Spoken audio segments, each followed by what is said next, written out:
Hello student, welcome to Equator IAS academy Dehradun. और हम लोग इस वीडियो में बात करेंगे आपके जो यूकेपीएससी लेक्चरर का जो आपका नोटिफिकेशन है, आप लोगों ने फॉर्म अब तक भर दिया होगा, उसके बायोलॉजी के सिलेबस की बात करेंगे क्योंकि सबसे ज़्यादा पोस्टें जो हैं वो आपकी बायोलॉजी से ही हैं। तो उसका जो सिलेबस है उसकी बात करते हैं। तो देखिए, अगर हम सिलेबस की बात करें, शुरुआत करें, तो उससे पहले आपको ये समझना है तो बायोलॉजी का जो सिलेबस है वो आपका क्लास 12 तक का और आपके ग्रेजुएशन फर्स्ट सेकेंड ईयर तक का जो सिलेबस है वो आपका एक तरीके से कवर अप किया जाएगा। यानी कि जो आपके क्वेश्चंस का जो स्टैंडर्ड होगा, जैसे कि आपको पता होगा लगभग 200 क्वेश्चन जो है वो आपके एग्जाम में आएंगे। जब आप प्री क्वालिफाई करेंगे और अपने सब्जेक्टिव पेपर देंगे तो 200 क्वेश्चंस का जो कॉन्सेप्ट है वो रखा गया है।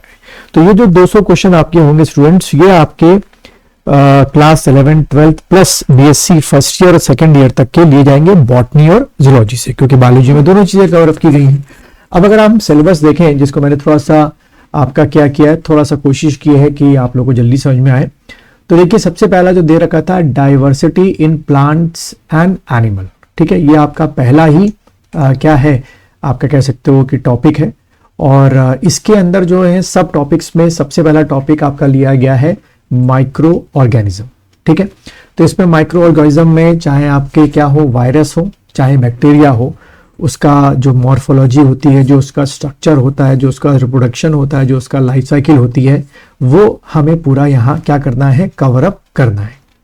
तो इसका मतलब ये है कि यहाँ पर जो आपका ये जो स्ट्रक्चर है, मतलब किसका, बैक्टीरिया का और वायरस का, ये आपको मान के चलिए कि बीएससी जो फर्स्ट और सेकंड ईयर में आप माइक्रो बायोलॉजी पढ़ते हैं, माइक्रो ऑर्गेनिज्म पढ़ते हैं, वहां से ये सिलेबस पूरा लिया गया है। क्योंकि क्लास 11th और 12th में जो स्ट्रक्चर है, रिप्रोडक्शन है, लाइफ साइकिल है बैक्टीरिया और वायरस का, इतना नहीं दिया गया है, ठीक है। तो मान के चलिए कम से कम 8 से 10 क्वेश्चन जो है आपके इसी पार्ट से आपके बन जाएंगे, ठीक है।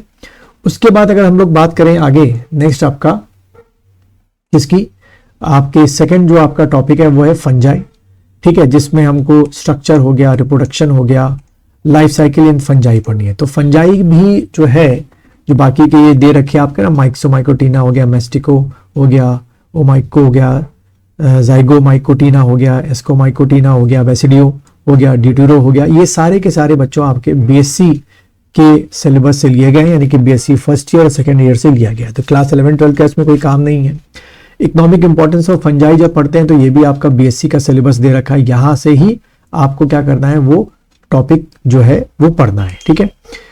फिर प्लांट डिजीज की बात करें तो ये सारा आपका जो आपके प्लांट डिजीज है, प्लांट फिजियोलॉजी के अंदर भी आपको चैप्टर मिल जाएगा प्लांट डिजीज, वहां से आपका है, जिसमें concept of disease, symptoms of plant disease, method of infection, brief account of structure, disease cycle, control method of, ठीक है, ये सारी चीजें आपको वहां से मिलेंगी। इकोनॉमिक इंपॉर्टेंस ऑफ माइक्रोब्स, ये असल में पहले इनको यहीं पे देना था, माइक्रो ऑर्गेनिज्म के अंदर देना था, बट ये यहाँ अलग से दे रखा है, बट इसको आप ऊपर वाले जो ए टॉपिक है उसके साथ आप पढ़ेंगे। देन आपका एल्गी के बारे में पूरा डिटेल में आपका है, और जो एल्गी के आपके क्लासेस है, क्लोरोफाइसिया हो गया, कैरोफाइसिया, जेंथो हो गया, बेसिलरो हो गया, सारी चीजें आपको BSc first year second year से पढ़नी है। इकोनॉमिक इंपॉर्टेंस भी जो है वो आपके फर्स्ट ईयर और सेकेंड ईयर में दे रखा है, वहां से कवर अप करना है। देन आपका ब्रायोफाइटा हो गया, टेरिडोफाइटा हो गया, जिम्नोस्पर्म हो गया, एंजियोस्पर्म हो गया, इसके सारे क्लासेस आपके हो गए, उनका जनरल कैरेक्टर्स जो है वो आपको पढ़ने हैं, ठीक है। अब कॉर्डेटा नॉन कॉर्डेटा की बात करें तो सिंपल नॉन कॉर्डेटा की शुरुआती हम लोग किससे करते हैं, प्रोटोजोआ, पॉरीफेरा, सिलेंट्रेटा और प्लेटिहेल्मिंथीज, एस्केल्मिंथीज, एलिडेरा, आर्थ्रोपोडा, मोलस्का, और सबसे लास्ट में इकाइनोडर्मेटा। तो इनके जनरल कैरेक्टर्स आपसे पूछे जा सकते हैं, इनके जो एग्जाम्पल्स होते हैं उससे आपसे पूछे जा सकते हैं, ठीक है। प्रोटोजोआ को खास तौर पे यहाँ पे रखा गया है, कैनाल सिस्टम पॉरीफेरा में होता है जो पढ़ना होता है, सिलेंट्रेटा, पैरासिटिक एडॉप्टेशन, है ना। तो ये सारा आपका किसका मटेरियल है, बीएससी फर्स्ट और सेकंड ईयर का ज्यादा है, 11 12 का कम है आपका। उसके बाद साइटोलॉजी जेनेटिक्स आपका है, ये भी आपको बीएससी लेवल की पढ़नी है। इवोल्यूशन जो आपका है बीएससी सेकंड ईयर में वो किताब थी, वो आपको खत्म करनी है। अप्लाइड खासतौर पर इकोनॉमिक बायोलॉजी को आपको खत्म करना है। एनिमल फिजियोलॉजी, प्लांट फिजियोलॉजी जो है वो आपकी अलग से चलेगी। इकोलॉजी थोड़ा सा यहाँ पे आपको लगेगा कि ठीक है, टेकअप हो सकता है। रिप्रोडक्शन डेवलपमेंट, एम्ब्रियोलॉजी, पूरा का पूरा आपका एम्ब्रियोलॉजी दे रखी है, चाहे आप प्लांट एम्ब्रियोलॉजी पढ़ें चाहे आप एनिमल एम्ब्रियोलॉजी पढ़ें।